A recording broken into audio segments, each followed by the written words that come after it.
প্রকৃতির রূপ প্রতিদিন বদলা, বর্ষায় ভেজা পৃথিবী। আর এখন বাংলাদেশের আনাচে কানাচে নেমে এসেছে হাড় কাঁপানো শীত। কে ভাবতে পেরেছিল শীতও একদিন ভয়ঙ্কর হয়ে উঠবে? বাংলাদেশের উত্তরাঞ্চল, বিশেষ করে পঞ্চগড়, কুড়িগ্রাম, ঠাকুরগাঁও, রংপুর, যেখানে তাপমাত্রা নেমে যাচ্ছে 5 থেকে 6 ডিগ্রি সেলসিয়াসে। সকালের কুয়াশা যেন রাতের আধারকেও হার মানায়। এই শীতে সবচেয়ে বেশি কষ্ট পাচ্ছেন বৃদ্ধ ও শিশুরা, যারা ঠিকমতো পোশাক জোগাড় করতে পারেন না। শীতার্ত মানুষদের জীবনে এক একটা রাত যেন যুদ্ধের মতো।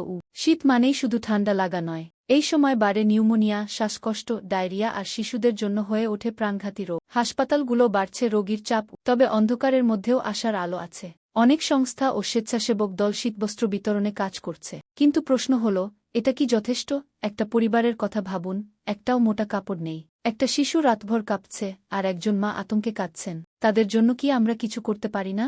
আপনার একটি পুরাতন সোয়েটার কারো জন্য হতে পারে জীবনদায়ী উপহার। একটা কম্বল দিতে না পারলে অন্তত পাশে দাঁড়ান, সহযোগিতার হাত বাড়ান। এই শীতে সচেতনতা খুব জরুরি। গরম কাপড় পরুন, শিশু ও বৃদ্ধদের বিশেষ যত্ন নিন, কুসুম গরম পানি পান করুন, হিটার বা আগুন পোহানোর সময় সাবধান থাকুন যেন দুর্ঘটনা না ঘটে।